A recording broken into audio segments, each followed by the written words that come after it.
Simple pendulum. ठीक है, कितना आया सी time period? Under root L by G. तो जनरली ध्यान दियो पुत्र कि ये जो डेरिवेशन करते हुए आप ख्याल रखना ना, वो ये सीगा कि सिंपल पेंडुलम की जिहड़ी लेंथ है वो 1 मीटर 2 मीटर 4 मीटर 10 मीटर कुछ इदा की हो सकती है। पर मान लो सानू पूछे कि एक सिंपल पेंडुलम है, बहुत ही उसकी लेंथ लंबी है, किहदे मुकाबले लंबी है? अर्थ के रेडियस के कंपैरेटिव। अर्थ का रेडियस कितना? 6400 किलोमीटर है। तो उसके मुकाबले दे विच लेंथ जिहड़ी है वो मतलब पेंडुलम की लेंथ भी अपनी लेंथ कितनी है? 200 किलोमीटर 400 किलोमीटर 1000 किलोमीटर 5000 किलोमीटर इदा। फिर उत्थे फार्मूला नहीं लगना कि time period is equal to 2 pi under root L by G. ठीक है, तो हेडिंग लिखो time period for simple pendulum.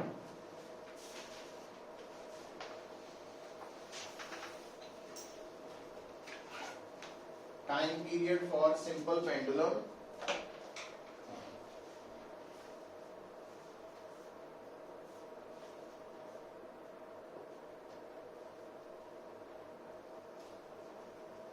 having very long length। बस ये जिहड़ा आर्टिकल करन लगे ना very long length लिए एप्लीकेबल है। बाकी आम हालातों में जिहड़ा पहला पेंडुलम है वही चलना साडा।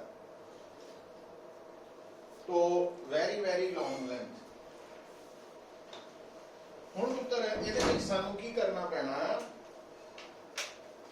डायग्राम बनाते वक्त अर्थ नूं भी शो करना पैना। तो आ मैं करन लगा, पहला देख लीजिए उत्तर भी कितना।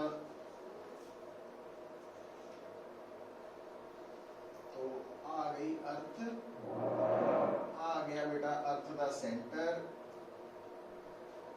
रेडियस। ठीक है, ये अर्थ। अच्छा, हुण आपां की करते हैं?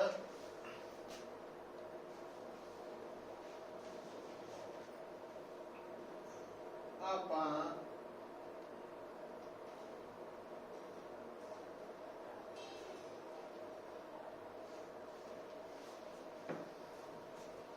Just about the surface of, थोड़ा जिहा ऊपर ही रखो, टच ना ही कराओ आपां, नहीं तो कंफ्यूजन हो जाती है।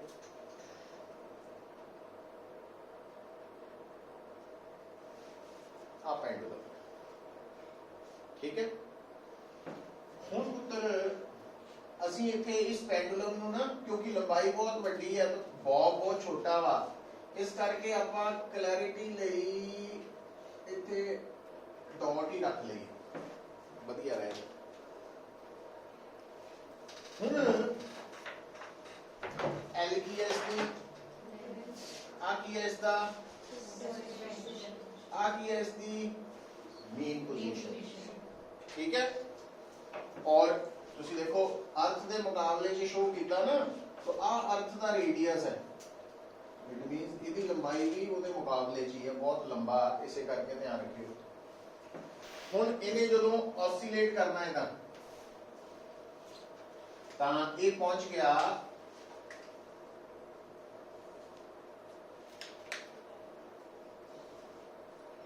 इत्थे पहुंचा देंगे अपन।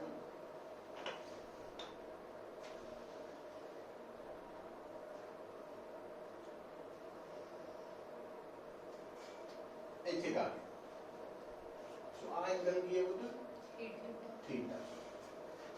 तो इस पोजीशन को आप कहता टी पोजीशन है ना। हुण इस पेंडुलम ते केड़ी-केड़ी फोर्स लग रही है? दो ही लगनी है। वेट ते टेंशन। टेंशन हमेशा किधर नू लगनी है, अलोंग द स्ट्रिंग लग गई। वेट किधर नू हुंदा, थोड़ा करेक्ट करना हुंदा।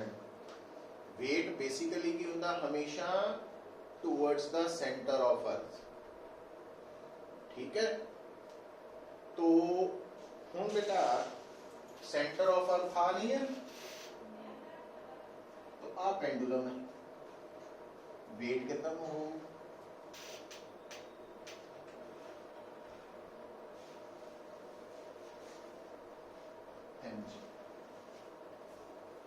ठीक है, समझ आई गल। तो नॉर्मल जदों आपां अर्थ दे सरफेस दे काफी नजदीक है ना, उस केस च साडा जिहड़ा वेट है नजदीक इन द सेंस, क्योंकि आ पैरामीटर्स बड़े ज्यादा वा, एक्चुअली आ कितना 6400 किलोमीटर है, आ पैरामीटर भी किलोमीटर कई थाउजेंड वाला होना ना, इस करके उत्थे फिर सेंटर वाल में शो करना। तो हुण इस एंगल नूं तो आपां कह देना, अच्छा आ भी ओ आ गया, आ भी ओ आ गया, तो इनू आपां कह दिंदे आ सी, सेंटर ऑफ अर्थ बदल दिंदे आ। तो आ है एंगल 5, दिस इज एंगल 5। अच्छा हुण आ जिहड़ी लाइन है, चाहे सानू थोड़ी कर्व दिखाई है, बट इनू ऑलमोस्ट की मान के चलना स्ट्रेट लाइन, और इनू कहता एक्स कहता। हुण तुहानू इस केस च क्योंकि थीटा इज वेरी स्मॉल है ना, ये आपां मान के चलना, बाद चो कहांगे, बट इत्थे ना भी आपां कही, हाले इत्थे ना भी कही गल बन जानी है। इस केस च आ लेंथ ऑफ आर्क नहीं है, तो इनू हले चलो छड्ड ही दिओ 2 मिनट लई। आ जिहड़ी है इन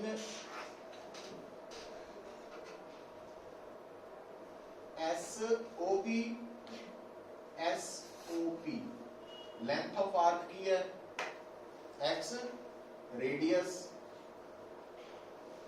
किसके बराबर थीटा।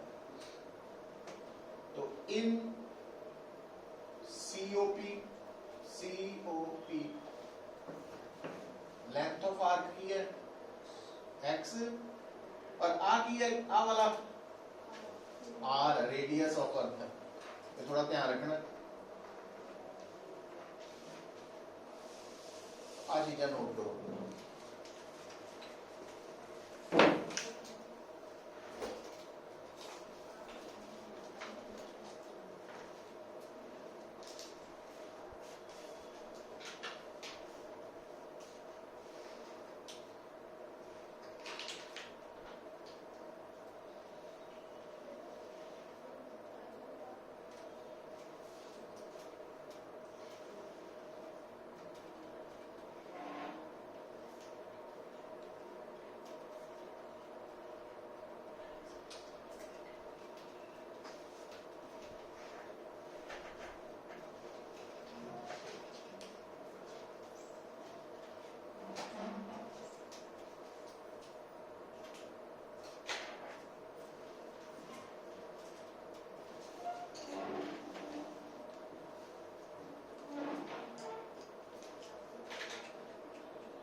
अच्छा फिर देखियो बुत, फिर ज्योमेट्री का एक कंसेप्ट आने लगा, CSP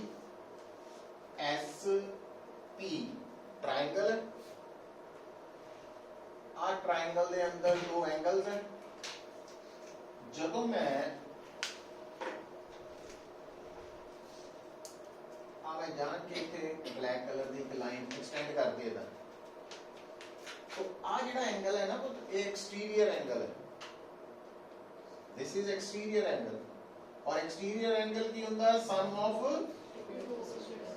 तो थीटा प्लस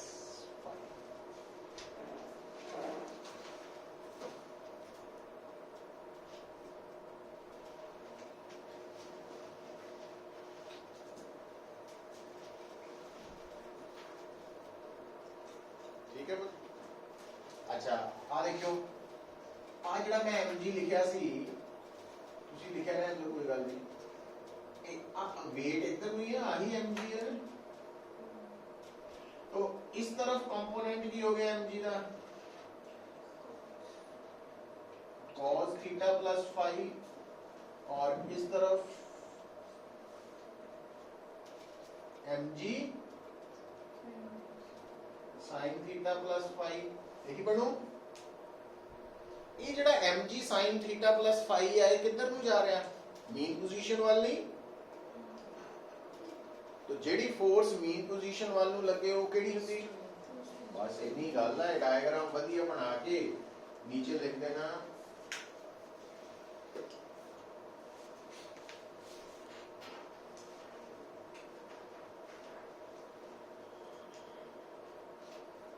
here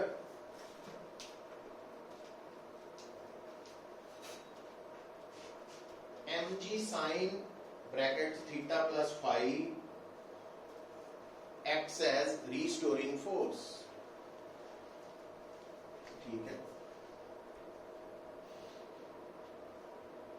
तो restoring force हो गया minus mg sin theta plus phi।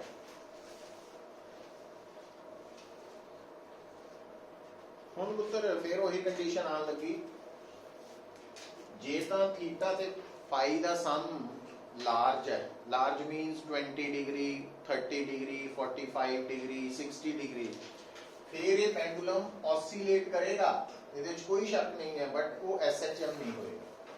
तो if theta plus phi is very small angle, very small कितने तक लेने होने बुत अपन, हाँ 10 डिग्री 10-12 डिग्री तक चल जाता है। तो very small angle then sine theta plus phi ना थीटा प्लस फाई लिखा जा सकता, देयरफॉर रीस्टोरिंग फोर्स बन जानी minus mg theta plus.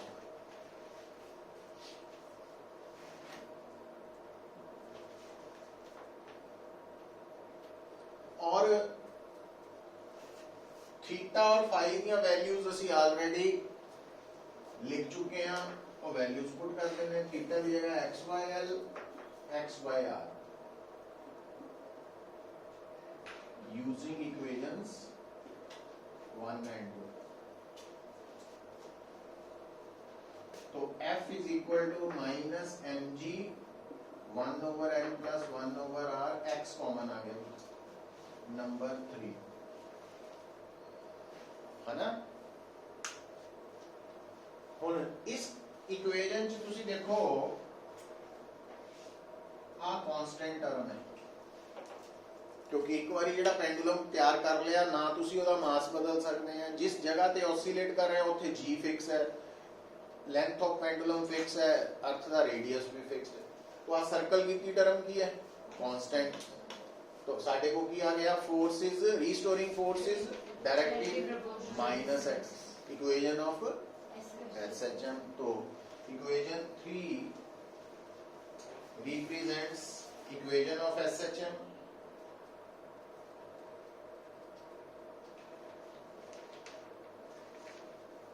Equation of SHM, ठीक है वो। अच्छा हुण अगर थानू कोई कहे ਇਹਦਾ टाइम पीरियड निकालो, एक बारी जदों तुसी ये प्रूव करता कि restoring force directly proportional to minus x है, तो एक्स दे नाल जिहड़ी कांस्टेंट टर्म है वो की है। तो कंपेयरिंग इट विद, लिखो comparing equation 3 with standard equation of standard equation of SHM. Comparing equation 3 with the standard equation of SHM, F is equal to minus kx.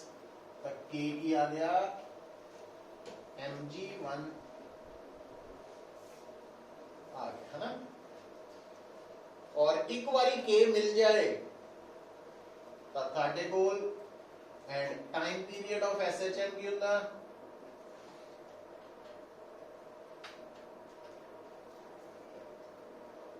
वो हमेशा होना 2 pi under root m by और k की value इथे put करो,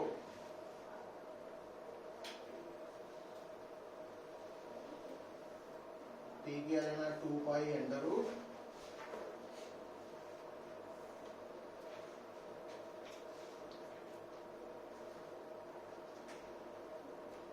आ बन जाना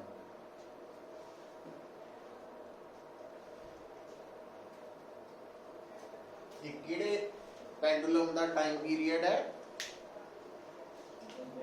जिहदी length बहुत ज्यादा, ठीक है।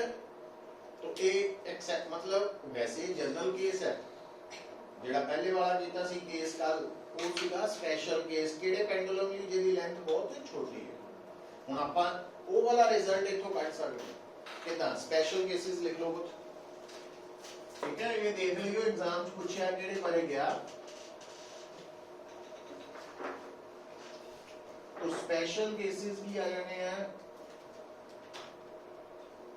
पहला case, if length of pendulum is बहुत ज्यादा, इनफाइनाइट। हम देखियो क्या रखना, इनफाइनाइट लेंथ मतलब बहुत बड़ी लेंथ। हुण गलती असीं कित्थे करदे आ, क्योंकि नॉर्मल हालातां च ना असीं पेंडुलम दा time period 2 pi under root L by G use करदे आ, ਉਹੀ दिमाग च हुंदा ज़्यादातर। ते असीं कहने आ कि जे लेंथ इनफिनिटी है तो T भी इनफिनिटी हो गया, जिहड़ा कल वाला आर्टिकल दित्ता सी कि नहीं। की सी टाइम पीरियड कल वाले च L इनफिनिटी और T भी इनफिनिटी, वो गलत है क्योंकि वो छोटी लेंथ ਲਈ है। प्रॉपर लेंथ ਦੇ ਲਈ ਆ ਆਇਆ ਫਾਰਮੂਲਾ। ਹੁਣ ਇਸ ਫਾਰਮੂਲਾ 'ਚ ਜਦੋਂ ਤੁਸੀਂ L ਨੂੰ ਇਨਫਿनिटी ਲਿਖੋਗੇ, ਆ ਦੇਖਿਓ 1 ओवर इनफिनिटी, तो ये टर्म हो गई 0, तो ब्रैकेट के अंदर सिर्फ 1 बाय r बची, तो 1 बाय r ऊपर, तो ਇਹਦਾ मतलब टाइम पीरियड पता लग गया। इनो इक्वेशन नंबर 5 कर लो, यूजिंग इक्वेशन 5,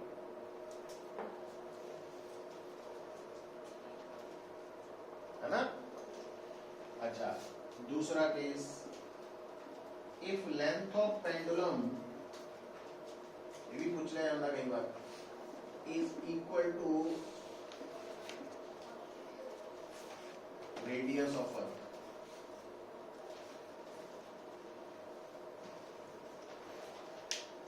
देखो एक भी गलती होंगी, पता कि क्योंकि पेंडुलम वाला टॉपिक जेड़ा वा वो T is equal to 2 pi under root L by G ज्यादा यूज होंदा, दिमाग च वही रह जाता। तो आपां कहने हैं कि जे लेंथ रेडियस ऑफ अर्थ के बराबर है, असीं की करना, उस फार्मूला च L नूं हटा के R लिख देना, तो साडा आंसर क्या है ना, T is equal to 2 pi under root R by G। जबकि रेडियस ऑफ अर्थ बहुत बड़ा वा, तो वो नहीं फार्मूला यूज करना, ਇਹਦੇ ਚ L की लेनी R, 1 over R plus 1 over R, 2 by R, R ऊपर चला गया 2 थल्ले है, तो T इज इक्वल टू, पता लगा। तो ਇਹਦੇ ਚ L इनफिनिटी लेनी और ਇਹਦੇ ਚ L रेडियस ऑफ अर्थ।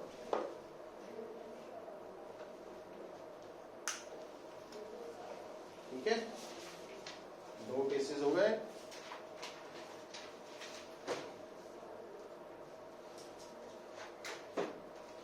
तीसरा केस लिखो, if length of pendulum is very small, ਜਿਹੜੀ ਕਿ ਰੂਟੀਨ ਚ ਹੁੰਦੀ ਹੈ,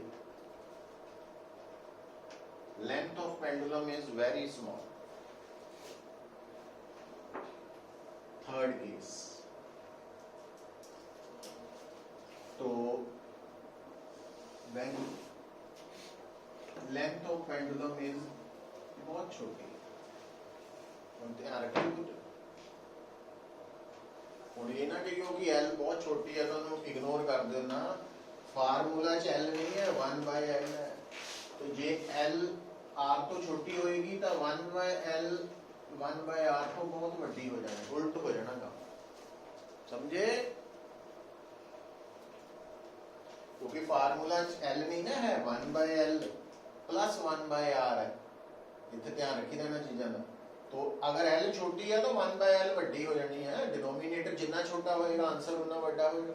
सो इसका मतलब कैन बी निगलेक्टेड, छोटी चीज निगलेक्ट, तो इनू निगलेक्ट करके सोचो कुछ, तो बचा 1/L ही बचा, तो L ऊपर चला गया, की बन गया, कल वाला आ गया रिजल्ट।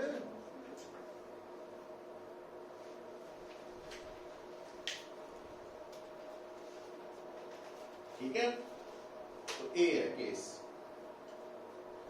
सो ਇਹਦਾ मतलब ਜਿਹੜਾ ਅੱਜ ਆਰਟੀਕਲ ਕੀਤਾ ਇਹ ਜਨਰਲ ਆਰਟੀਕਲ, ਇਹਦੇ ਤੋਂ ਸਪੈਸ਼ਲ ਕੇਸਿਸ ਨਿਕਲ ਸਕਦੇ ਆ। ਕੱਲ ਵਾਲਾ ਸਪੈਸ਼ਲ ਕੇਸ ਸੀ ਕਿਹੜਾ, ਜਦੋਂ length of pendulum Ki C, very small, ठीक है, और ज्यादातर केसेस जो वो फार्मूला आ वाला ही यूज होना ना, बट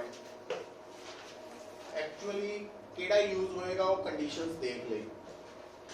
तो ये है रिगार्डिंग सिंपल पेंडुलम। हम सिंपल पेंडुलम के केस च ना तुसी की नोट कर रहे हैं कि जेड़ा टाइम पीरियड है वो length of pendulum radius of अर्थ के नाल जी ते भी डिपेंड करता है, इत्थे तक आपां नोट कर लिया।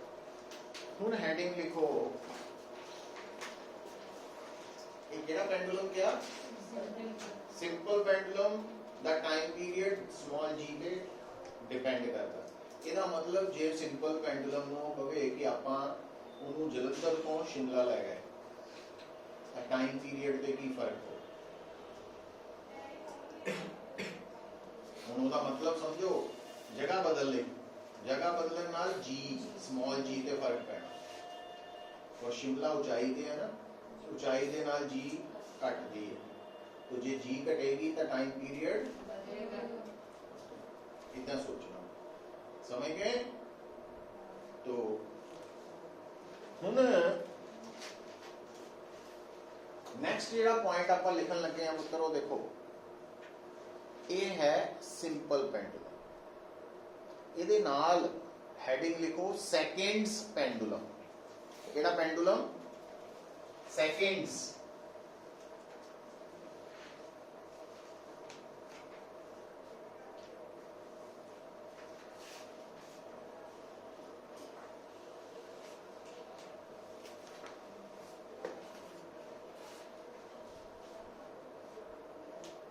seconds pendulum।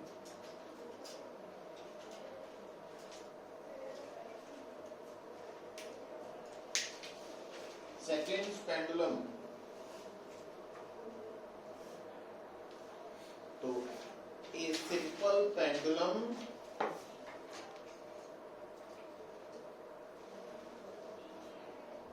having time period of 2 seconds, a simple pendulum having time period of 2 seconds, 2 second underline करो, is called seconds pendulum।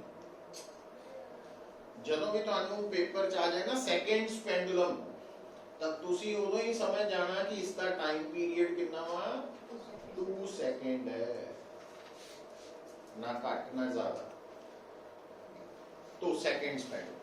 अच्छा हुण बेटा क्योंकि साडा जेड़ा सिंपल पेंडुलम है ओदा टाइम पीरियड आ फार्मूले तो पता लगदा, t is equal to 2 pi under root l by g। हुण ये जेड़ा फार्मूला वा ਇਹਦੇ ਚ g ਕੀ ਹੈ, एक्सेलरेशन ड्यू टू कितनी होंगी स्टैंडर्ड वैल्यू 9.8 मीटर पर स्क्वायर सेकंड है ना। ते सेकंड्स पेंडुलम का टाइम पीरियड कितना होंदा 2 सेकंड। आ 2 है ये 9.8 है तो लेंथ निकल आएगी। तो लिखो length of seconds pendulum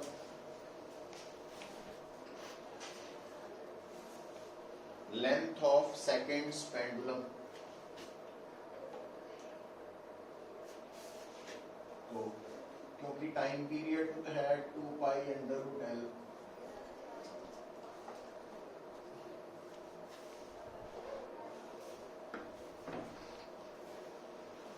in square कर लो ना उतो एल की वैल्यू कटनी है 9.8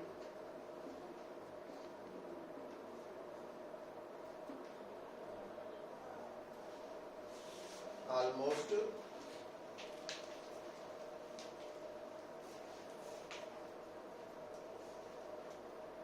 निकाल समझियो पुत्र।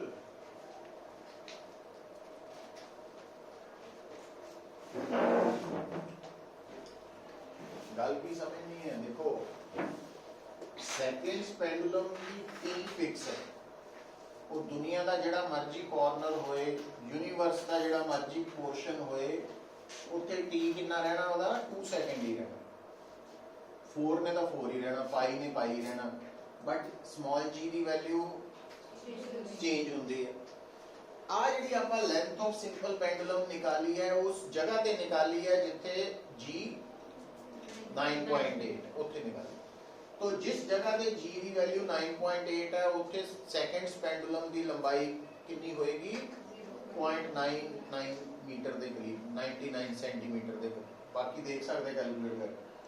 अच्छा जे मान लो कहे कि आपां इस सेकंड्स पेंडुलम नूं कित्थे भेजदा मून ते भेजदा ओदे नाल की होया जी की वैल्यू घट गई। कितनी घट गई 1/6 रह जाती आइडिया रखो। मून के उपर ना स्मॉल जी की वैल्यू अर्थ नालों 1/6 है तो जे जी 1/6 रह जाएगी पुत्र लेंथ वो भी 1/6 रह जाएगी ਇਹਦਾ 1/6 आ जाएगा। तो ये ना समझियो कि मून के ऊपर भी सेकंड्स पेंडुलम की लेंथ 0.99 मीटर ही होनी है। समझ आई गल। तो सेकंड्स पेंडुलम वर्डिंग का मतलब है दा टाइम पीरियड 2 सेकंड पर सिंपल पेंडुलम का मतलब फिक्स्ड टाइम पीरियड नहीं है। ध्यान रखना 2 सेकंड टाइम पीरियड सिर्फ किहड़े पेंडुलम लिए यूज करना सेकंड्स पेंडुलम। समझे। नेक्स्ट लिखो क्लियर है गल। नेक्स्ट लिखो पुत्र पहला आप कर लीजिए टोटल एनर्जी इन SHM बड़ा इंपॉर्टेंट आर्टिकल है। Total energy in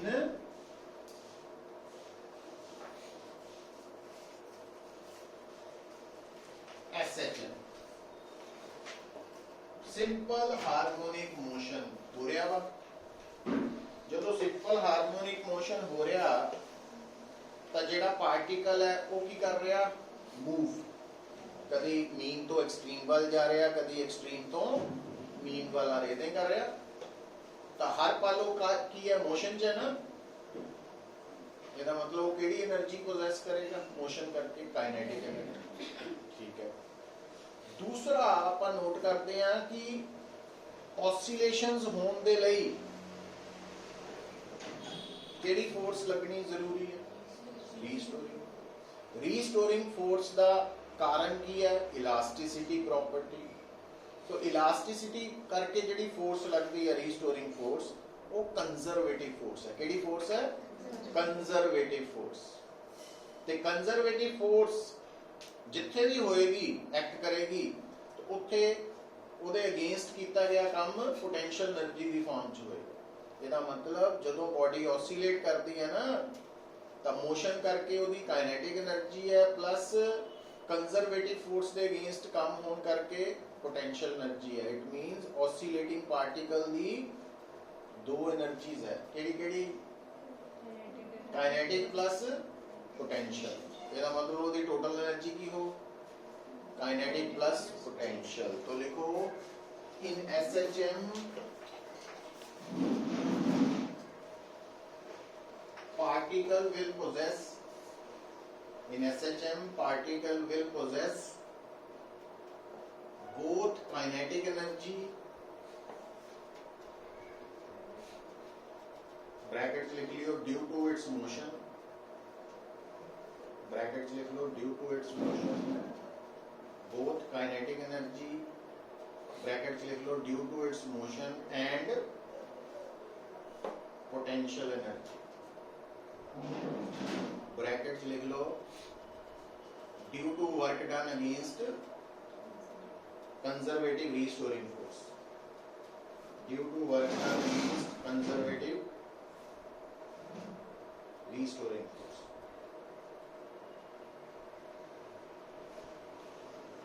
So total energy is equal to kinetic plus potential.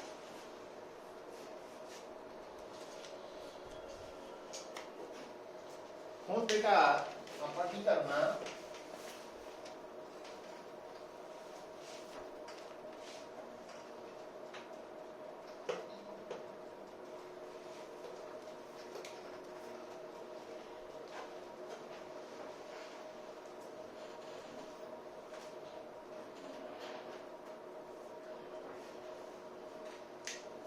तो आप मान लिया कि साडा पार्टिकल जिसका मास m है वो ऑसिलेट कर रहा है और एम्पलीट्यूड r है ना?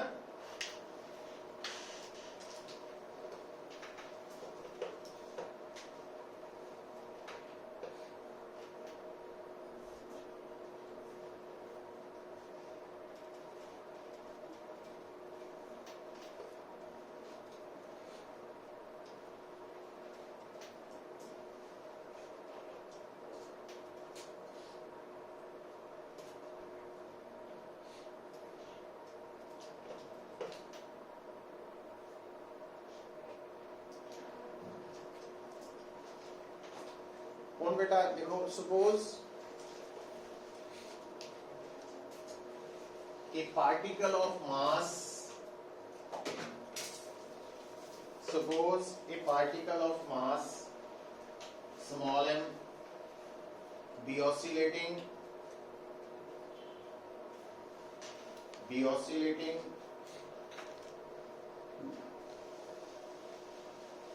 about mean position O with angular frequency omega.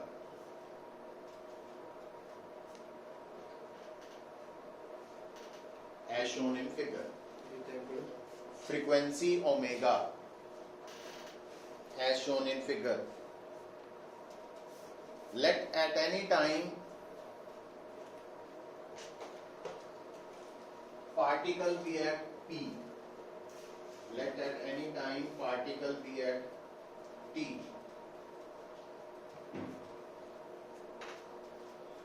P. Particle be at P. और ध्यान देखो पुत, नाल ही तुहाडा ध्यान इमीडिएटली किथे शिफ्ट हो जाना चाहिए? P पॉइंट ते। डायग्राम नजर आ रही? P पॉइंट ते वेलोसिटी कितनी है? V. तो देयरफॉर काइनेटिक एनर्जी हो गई हाफ mv²। नाल ही तुहाडा ध्यान इस गल ते आ जाना चाहिए कि P पॉइंट ते डिस्प्लेसमेंट कितनी है? x, वेलोसिटी v, ते वेलोसिटी और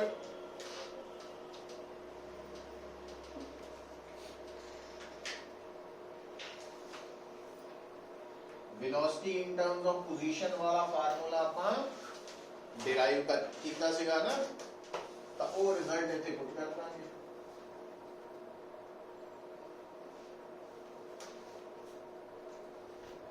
kinetic energy half m omega square r square minus x. Number 2, तो किसी भी जगह ते ऑसिलेटिंग बॉडी की काइनेटिक एनर्जी कढनी होए तो तुसी बस की करना, इक्वेशन 2 च x की वैल्यू पुट करनी है।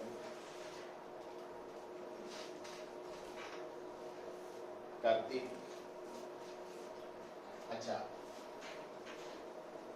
हुण आ गई गल पोटेंशियल एनर्जी की, है ना। काइनेटिक का पता लग गई। हुण जे कोई पूछे भी क्या पुत्र काइनेटिक एनर्जी ऑसिलेटिंग बॉडी की हर जगह ते सेम है कि बदल रही है? बदल रही है, क्योंकि x वेरिएबल है ना, k वेरिएबल। अच्छा, हुण लिखो as restoring force is a conservative force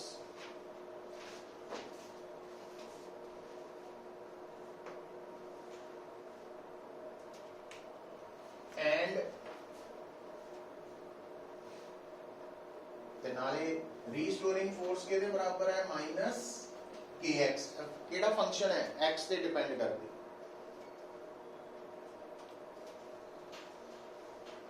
therefore ਜਿਹੜੀ ਕੰਜ਼ਰਵੇਟਿਵ ਫੋਰਸ ਹੁੰਦੀ ਹੈ ਨਾ ਉਹਨੂੰ ਅਸੀਂ ਮਾਈਨਸ du by dx ਲਿਖ ਸਕਦੇ ਹਾਂ। ਜੇ ਫੰਕਸ਼ਨ ਹੁੰਦਾ r ਦਾ, ਫਿਰ ਆਪਾਂ f ਨੂੰ ਕੀ ਲਿਖ ਲੈਣਾ ਸੀ? Minus du by dr। therefore f dx,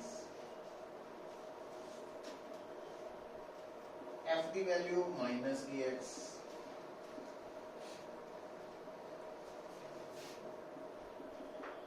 kx dx। But नाल ही याद करो सिंपल हार्मोनिक मोशन च k की हुंदा m omega square. Last lecture च कीता सी ना ਆਪਾਂ। तो therefore du की आ गया।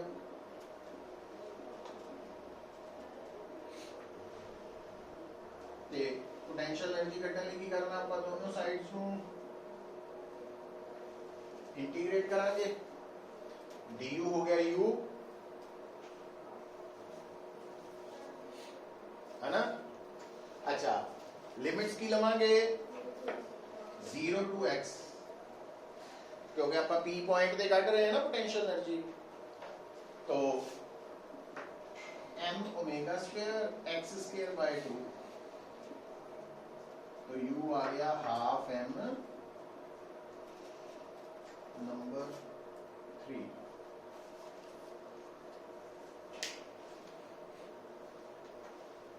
इक्वेशन 3 नजर आ रही?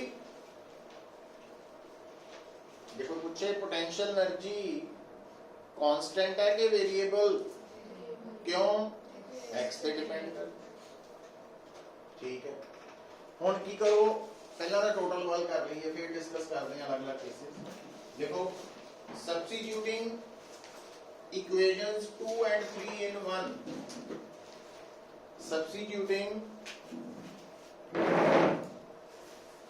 equations 2 and 3 in 1।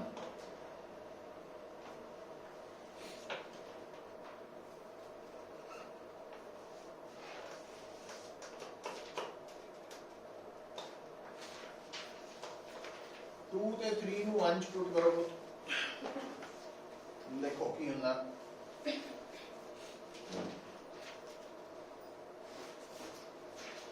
तो E बन जाना A है half m omega square r square minus x square, u है half m omega square x square. Bracket खोलो, जितना ही ब्रैकेट ओपन करूंगे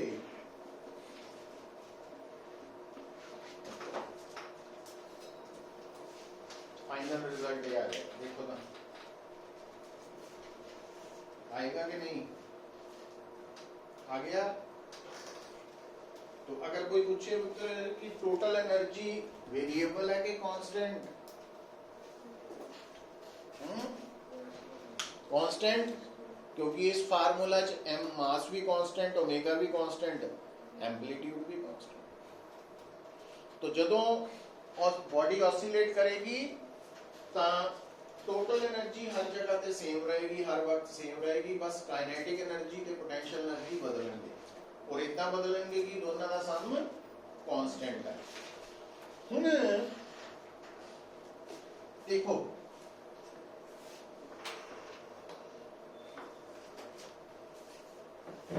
अगर थानू कोई कहे कि ग्राफ प्लॉट करके दसो, आ देखो आ तो मेन पोजीशन है, आ दो एक्सट्रीम पोजीशंस है, इस तरफ एनर्जी है और आ डिस्टेंस है ना एक्स का। हुण डायग्राम ग्राफ प्रॉपर शेप च ड्रॉ करने लई तुसी नोट करो कि बी तो लैके ओ तो लैके ए हर जगह के टोटल एनर्जी की है कांस्टेंट, तो ग्राफ आएगा तो आ ई कांस्टेंट है ना, कोई फर्क नहीं पड़ता। पर काइनेटिक एनर्जी या पोटेंशियल इतना नहीं है। पोटेंशियल एनर्जी बारे पहला सोचो, x जीरो सोचो, जब x जीरो है तो पोटेंशियल एनर्जी जीरो होएगी, है ना, जीरो। ते जदों a की गल करते हैं तो x मैक्सिमम हो जाएगा, तो u भी मैक्सिमम, ठीक है। अच्छा, क्योंकि u और x दा रिलेशन देखो, u directly proportional to x square है पुत, तो पैराबोलिक शेप आनी, तो ये जेड़ा ग्राफ आना ना इतना आना, मींस इस तरफ जाते हुए x दे वजन करके u बढ़ेगा, बट वो स्ट्रेट लाइन नहीं दिखाना, वो पैराबोलिक शेप दिखानी। और इतना ही इधर भी u है ना, और काइनेटिक उल्ट हो जानी,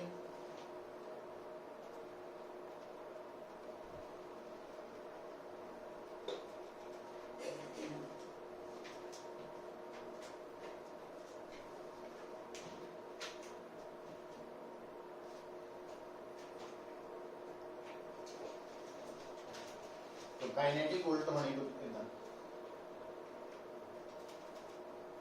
पैराबोलिक शेप लाल वाली,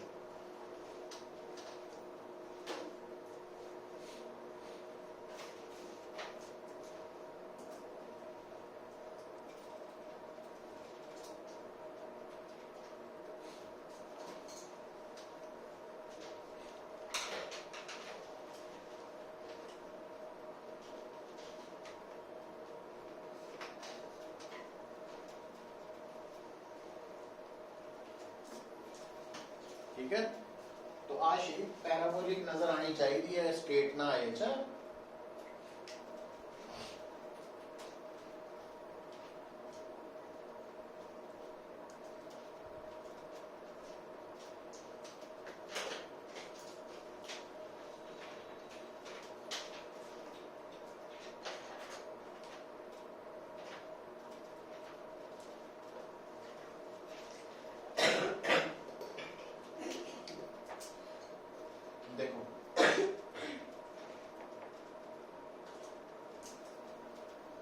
दोबारा देखो, हुण लिख लो special cases.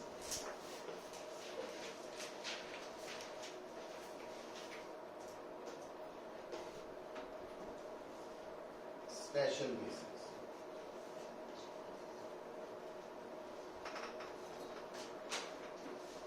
At mean position, मतलब x जीरो, काइनेटिक एनर्जी कितनी आएगी,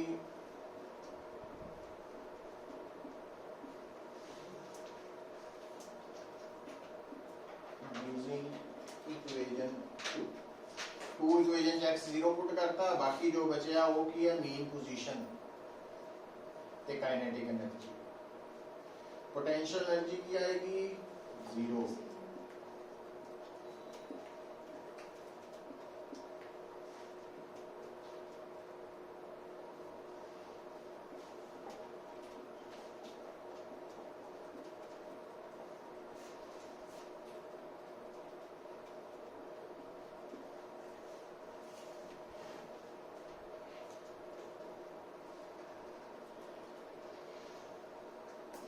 की देख रहे हैं पुत्र, मीन पोजीशन ते काइनेटिक एनर्जी मैक्सिमम है ते पोटेंशियल एनर्जी मिनिमम है ना।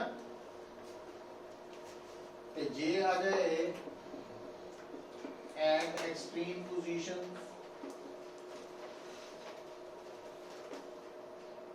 एक्स की लंबाई या प्लस या माइनस आर है ना।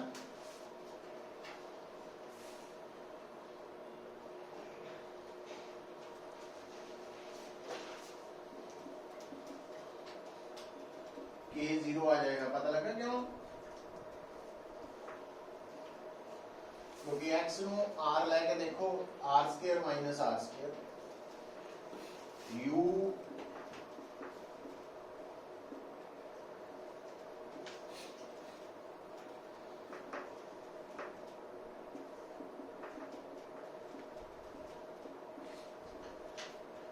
तो kinetic energy minimum, potential energy maximum है एक्सट्रीम पोजीशंस।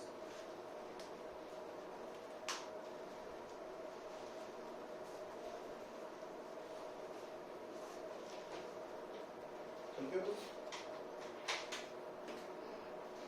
अच्छा होना देखियो,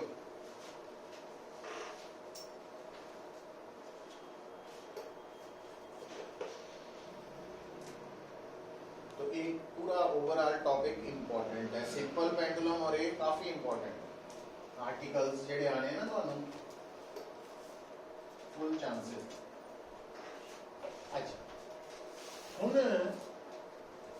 तुसी नोट करो, नोट करके लिखना।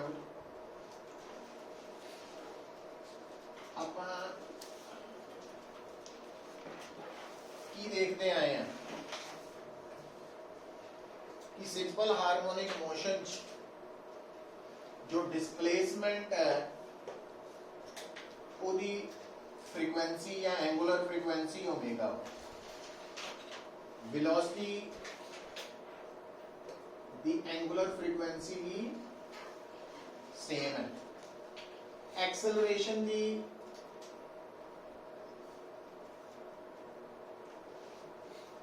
है ना, ओमेगा की है एंगुलर फ्रीक्वेंसी, न्यू की है फ्रीक्वेंसी, और x V A the same है।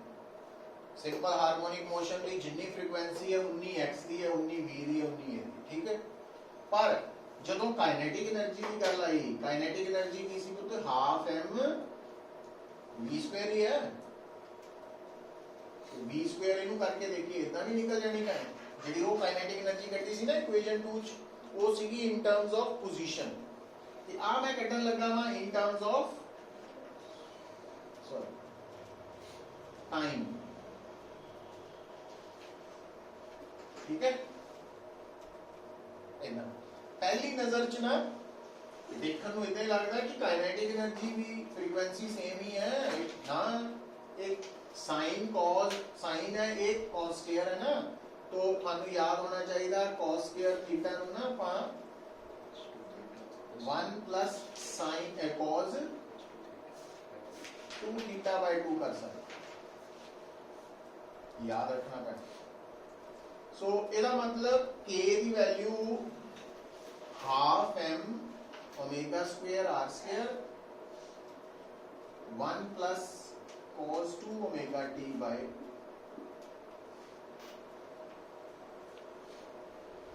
ते पोटेंशियल एनर्जी की होती हाफ m x स्क्वायर, ठीक है ना। वो तो x की वैल्यू पुट कर लो half m omega square r square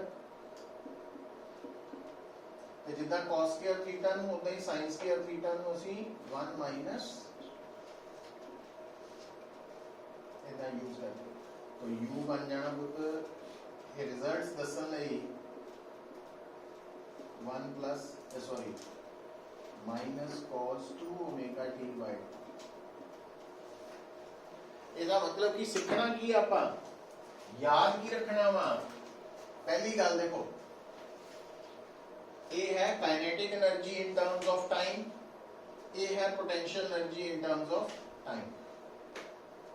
और इन्होंने दोनों का सम करके देख लो टोटल एनर्जी कांस्टेंट आ रही सेम आएगी।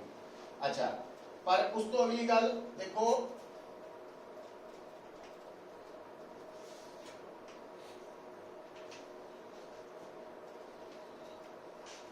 अगर वो थानू कहे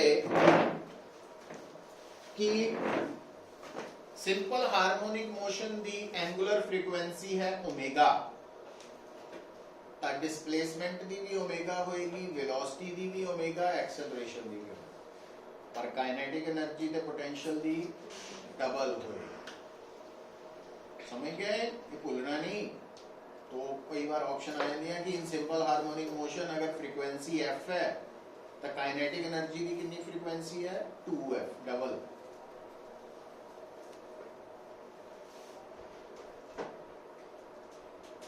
करके सारा तो मैं लिखाया नोट कर। समझ आ रही पुत्र?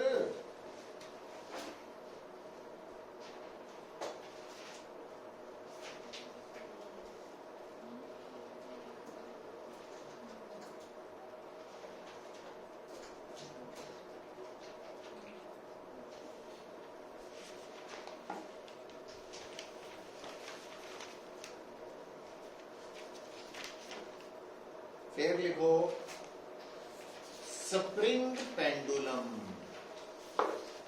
केड़ा pendulum? Spring.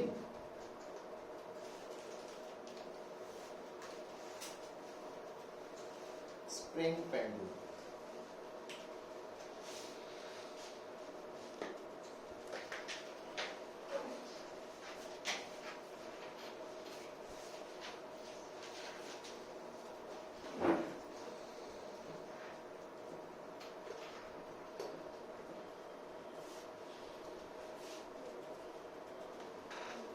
Spring pendulum, spring pendulum जो है ना, इट कंसिस्ट ऑफ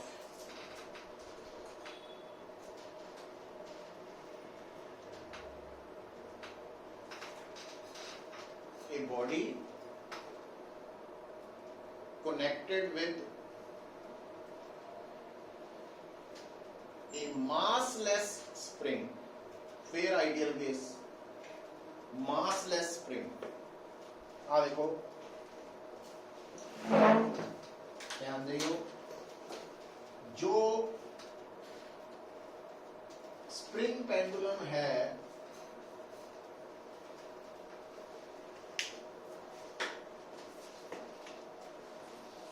हुण मान लो आ एक दीवार है, आ एक फर्श है और आपका फर्श फ्लोर को पूरा फ्रिक्शनलेस बना। आइडियल केस की किता एक मासलेस स्प्रिंग लिया,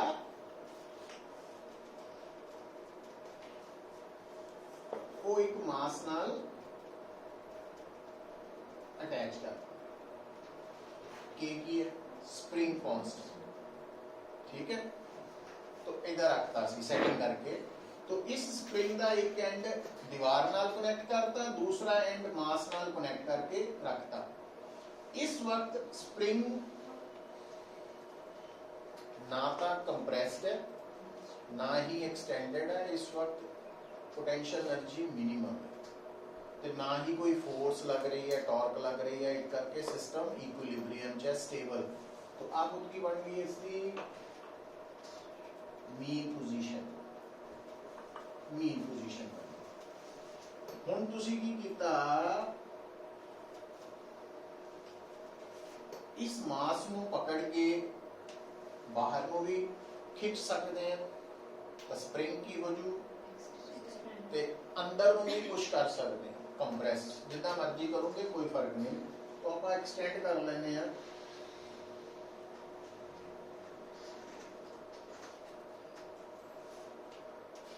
लो तो आप तो क्योंकि मेन पोजीशन है तो ਆਪਾਂ ਮਾਸ ਨੂੰ ਬਾਹਰ ਨੂੰ ਡਿਸਪਲੇਸ ਕਰਤਾ ਹੈ x ਹੁਣ स्प्रिंग क्योंकि एक्सटेंडेड है उसके बाद रीस्टोरिंग फोर्स आ जानी कम्स इनटू प्ले और स्प्रिंग की रीस्टोरिंग फोर्स हमेशा की होती है -kx और ਇਹਦਾ मतलब जितना ही तुसी इस मास ਨੂੰ रिलीज करोगे की करेगा मास ऑसिलेट करेगा क्यों करेगा क्योंकि ये इक्वेशन ऑफ SHM है तो ਇਹਦਾ टाइम पीरियड की होएगा 2 पाई अंडर रूट m/k है ना और तुसी की देख रहे हैं कि इस स्प्रिंग पेंडुलम के केस जेड़ा टाइम पीरियड है वो स्मॉल g ते डिपेंड नहीं करता तो स्प्रिंग पेंडुलम का time period acceleration due to gravity ते डिपेंड नहीं करता ਇਹਦਾ मतलब इस पेंडुलम ਨੂੰ दुनिया ਦੇ यूनिवर्स ਦੇ ਕਿਸੇ भी कॉर्नर ਤੇ ਲੈ ਜਾਓ ਉਹਦਾ टाइम पीरियड की रहना सेम समझ गए क्योंकि गिवन बॉडी का मास हर जगह ते उन्ना ही रहना और स्प्रिंग कांस्टेंट भी हर जगह ते उन्ना ही रहना ठीक होगी गल तो ये जेड़ा सिंपल पेंडुलम है सॉरी स्प्रिंग पेंडुलम है ये है इस तरह वाइब्रेट करेगा तो ये है हॉरिजॉन्टल स्प्रिंग पेंडुलम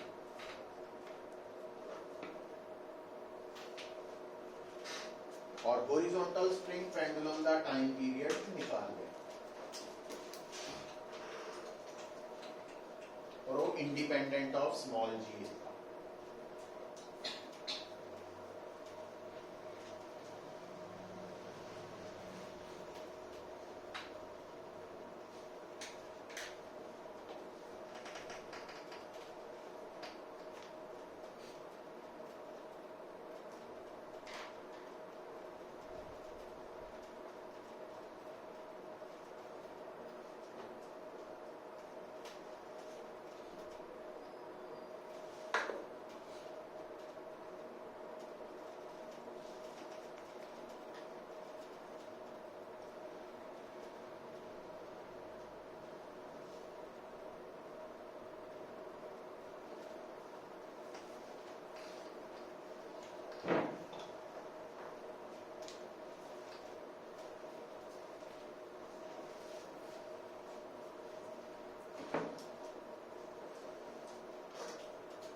और ध्यान की देना तो याद की रखियो ये है हॉरिजॉन्टल स्प्रिंग पेंडुलम इस दी जेडी मेन पोजीशन है वो किथे है जितनी ਇਹਦੀ नॉर्मल लेंथ है हाँ नॉर्मल लेंथ है ना ओके तो ये जो ऑसिलेट करेगा ता नॉर्मल लेंथ क्योंकि ਇਹਦੀ मेन पोजीशन है ਉਹਦੇ अबाउट ऑसिलेशन होंगी टाइम पीरियड आ ਇਹਨੂੰ याद रख लियो ਹੁਣ मैं ਇਹਨੂੰ करके रख की करन लगा आ देखियो ਹੁਣ मान लो ਤੁਸੀਂ ਕਹਿੰਦੇ ਆ ਕਿ ਆ ਛੱਤ ਹੈ ਆਪਾਂ ਇੱਕ ਸਪ੍ਰਿੰਗ ਨੂੰ ਇਦਾਂ ਲਟਕਾ क्योंकि स्प्रिंग मासलैस है इस करके ग्रेविटी का मासलैस से कोई फर्क ही नहीं ग्रेविटेशनल फोर्स मास से लगती तो ये जो मासलैस स्प्रिंग है ये जो लटकावांगे तो आ की है इसकी नॉर्मल लेंथ है नॉर्मल लेंथ है KT है इसका स्प्रिंग कांस्टेंट हुण ਜਿੱਦਾਂ ਹੀ ਤੁਸੀਂ ਸਪ੍ਰਿੰਗ ਨੂੰ ਲਟਕਾ ਕੇ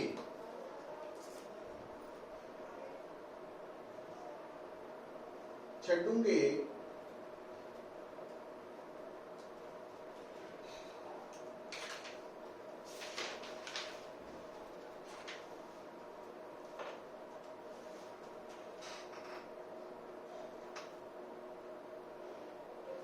अटैच करता मास, जितना ही मास अटैच करूंगे ग्रेविटेशनल फोर्स नीचे नू लगेगी कितनी mg के बराबर, और असी जितना ही मास अटैच किया ना पुत्र, तो ध्यान की रखना कि मास लगा के इको दम नहीं छड्डना, मास के नीचे मान लो उन्होंने ग्रेजुअली नीचे आन देना हल्का हल्का, ता स्प्रिंग थोड़ा लंबा होता जाएगा और एक जगह पे जाके रुक जाएगा। जिथे रुक गया इसका मतलब उत्थे इक्विलिब्रियम आ गया। और मान लो स्प्रिंग कितना लंबा हो गया, इस तक नॉर्मल लेंथ सी, मास अटैच करन ते इस तक आ गया काम, तो आ है एक्स डैश, और इस वक्त रिस्टोरिंग फोर्स कितनी है, ऊपर no force spring minus k x dash है ना, और इस वक्त सिस्टम की है इक्विलिब्रियम, तो आगे बन गई मीन पोजीशन, और ये दोनों फोर्सेस की होंगी मतलब इक्वल बट ऑपोजिट,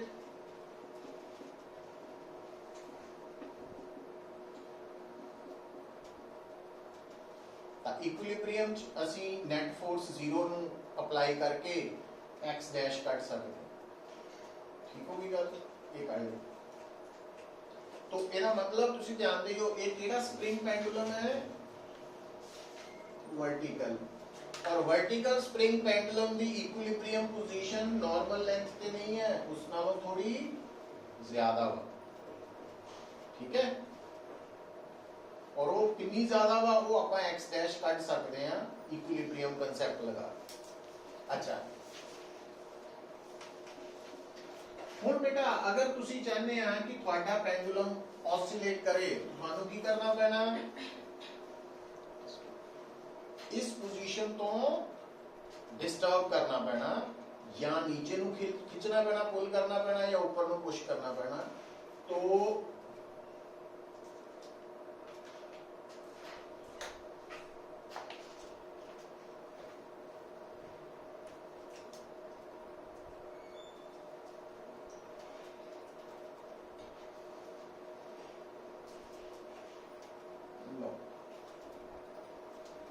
थोड़ा ध्यान दियो तो इत्थे बस गल समझ आए नहीं थानू।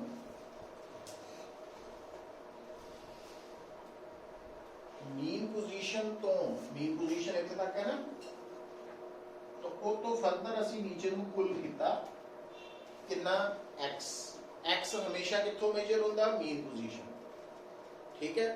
पर जे थानू कोई पूछे कि टोटल स्प्रिंग कितना लंबा हो चुका,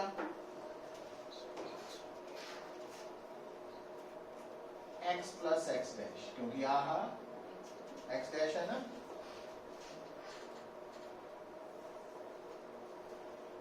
तो total change in length spring दी कितनी है, x प्लस एक्स डैश, ता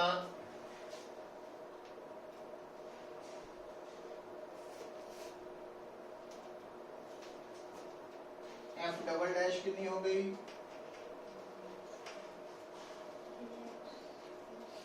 f डबल डैश होगी माइनस के एक्स डैश, है ना।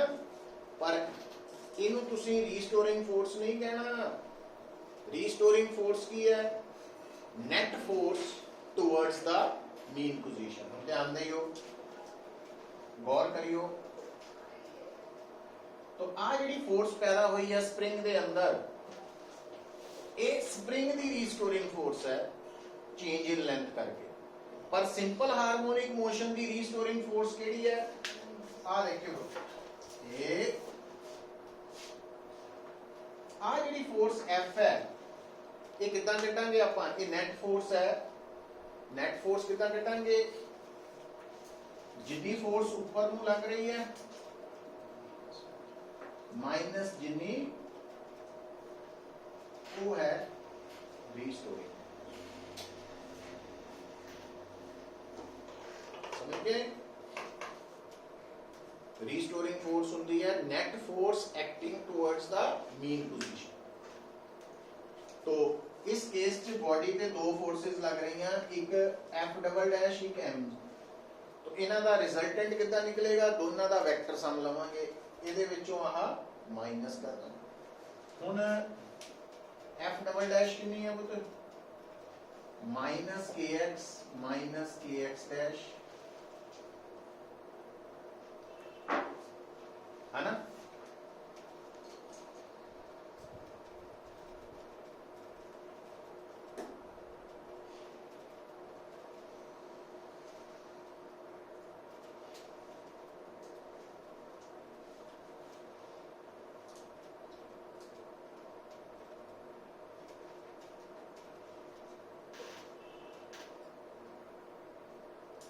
थोड़ा ध्यान रखना, इतने कंफ्यूजन आने लगी है।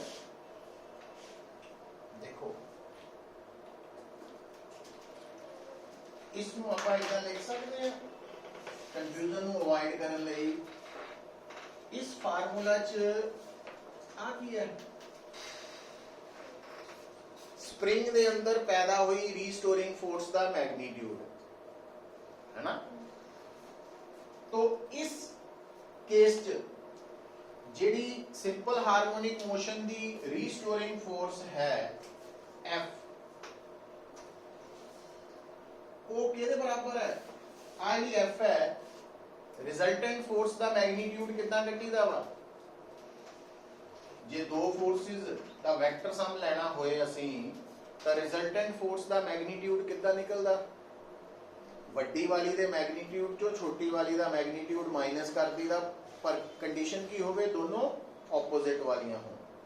तो इसका मतलब जिहड़ी साडी रिजल्टेंट नेट फोर्स है ਉਹਦਾ मैग्नीट्यूड कितना निकलेगा? एफ दा वड्डी वाली दे मैग्नीट्यूड चों छोटी वाली दा मैग्नीट्यूड माइनस कर दईए, मतलब एफ डबल डैश चों एम जी माइनस जो करन लगे हैं मैग्नीट्यूड्स की गल हो रही है ना। हुण एफ डबल डैश दा मैग्नीट्यूड की है? K x plus k x dash minus m g, और के एक्स डैश के एम जी सेम है, तो के एक्स आ गया, है ना। पर रिजल्टेंट फोर्स हुंदी किधर नूं है? लार्जर वाल, मीन पोजीशन वाल है, तो इस करके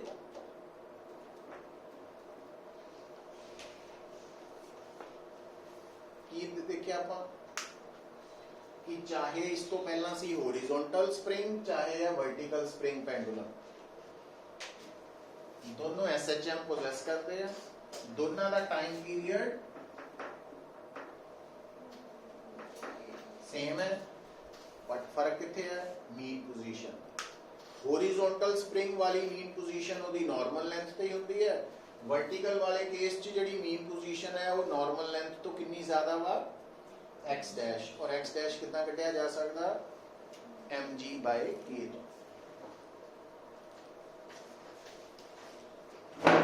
और स्प्रिंग पेंडुलम जिहड़ा मर्जी होए, मेन गल जिहड़ी याद रखनी ਉਹਦਾ टाइम पीरियड की है इंडिपेंडेंट ऑफ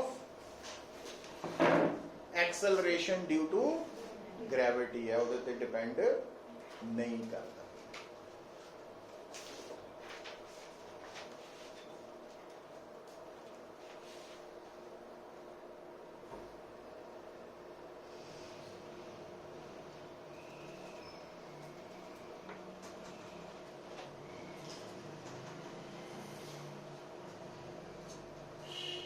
ਇਹ ਗੱਲ याद रखनी है केड़ी गल भी time period of spring pendulum independent of small g. ਇਹਦਾ मतलब स्प्रिंग पेंडुलम ਨੂੰ ਜਿੱਥੇ ਮਰਜੀ ਲੈ ਜਾਓ, ਚਾਹੇ अर्थ ਦੇ ਸੈਂਟਰ ਤੇ ਲੈ ਜਾਓ, ਚਾਹੇ शिमला ਲੈ ਜਾਓ, ਚਾਹੇ आर्टिफिशियल सैटेलाइट ਚ ਲੈ ਜਾਓ, ਉਹਦਾ टाइम पीरियड हर जगह ਤੇ सेम होना। ਅੱਛਾ, ਤੇ ਕੱਲ ਵਾਲੀ ਗੱਲ ਯਾਦ ਰੱਖੋ ਕਿ ਜੇ ਮੰਨ ਲਓ ਜਿੱਦਾਂ ਕੱਲ ਦੱਸਿਆ ਸੀਗਾ ਕਿ ਮੰਨ ਲਓ ਆਪਾਂ ਛੱਤ ਤੇ ਖੜੇ ਹਾਂ ਔਰ ਆਪਾਂ ਕਿਨਾਰੇ ਦੇ ਉੱਪਰ ਸਿੰਪਲ ਪੈਂਡੂਲਮ ऑसिलेट करवा रहे हैं और अगर वो सिंपल पेंडुलम ऑसिलेट करता होया नीचे गिरना शुरू हो जाए जमीन वाल फ्रीली फॉलिंग स्टेट तो ਉਹਦਾ टाइम पीरियड की हो गया सी इनफाइनाइट हो गया सी ना पर मान लो स्प्रिंग पेंडुलम ऑसिलेट कर रहा और वो छत तो नीचे गिरना शुरू हो गया तो ਉਹਦਾ गिरते वक्त भी ਉਹਦਾ टाइम पीरियड की रहना सेम रहना जितना छत ते क्योंकि वो जी ते डिपेंड नहीं करता समझ गए तो ਜਿਹੜੀਆਂ ਰਿਸਟ ਵਾਚੇਸ ਹੈ ਹੁਣ ਅੱਜ ਕੱਲ ਦੀਆਂ ਤਾਂ ਆਪਣੀਆਂ ਰਿਸਟ ਵਾਚੇਸ ਕਾਦੀਆਂ ਵਾ ਸੈਲ ਬੇਸਡ ਹੈ ਕੁਆਰਟਸ ਹੈਨਾ ਪਰ ਪੁਰਾਣੇ ਜ਼ਮਾਨੇ 'ਚ ਚਾਬੀ ਵਾਲੀਆਂ ਘੜੀਆਂ ਹੁੰਦੀਆਂ ਸੀ ਸਪ੍ਰਿੰਗ ਲੱਗੇ ਹੁੰਦੇ ਸੀ ਅੰਦਰ ਉਹ ਸਵੇਰੇ ਉੱਠ ਕੇ ਚਾਬੀ ਦੇ ਕੇ ਨਾ ਉਹਨੂੰ ਤਾਂ ਸ਼ਾਮ ਤੱਕ ਟਾਈਮ ਦੱਸਦੀਆਂ ਸੀ ਤਾਂ ਉਹ ਸਪ੍ਰਿੰਗ ਪੈਂਡੂਲਮ ਤੇ ਬੇਸਡ ਕਨਸੈਪਟ ਸੀ ਤਾਂ ਉਹ ਜਿਹੜੀਆਂ ਚਾਬੀ ਵਾਲੀਆਂ ਘੜੀਆਂ ਵਾ ਤਾਂ ਜੇ ਉਹ ਘੜੀ नीचे गिर रही है तो गिरते वक्त भी उन्हें प्रॉपरली सही टाइम दसना वा तो वो टाइम च कोई फर्क नहीं है ना तो पुराने जमाने कुछ घड़ियां होंदियां सी जिहड़ियां सिंपल पेंडुलम ते बेस्ड सी तो सिंपल पेंडुलम वालियां घड़ियां अजकल दा जिहड़े शो टाइप है ना चलदियां तां सैल नाल ही है वो तो पेंडुलम वैसे शो कीता तो सिंपल पेंडुलम बेस्ड जिहड़ियां क्लॉक्स होंदियां जे वो घड़ी गिरनी शुरू कर दे फ्रीली फॉलिंग स्टेट तो वो टाइम गलत हो जाना क्योंकि उन्हें ऑसिलेट ही नहीं करना तो एक कई बार कंसैप्चुअल प्रॉब्लम्स आ जाती हैं कॉन्टैक्स्ट च दस्सिया ना सो ये है तुहाडा एसएच ये जितने आर्टिकल्स है वो आ गए समझ में क्लियर है गल है ना तो कल हम आप हेडिंग लिख लो शुरू करांगे वेव मोशन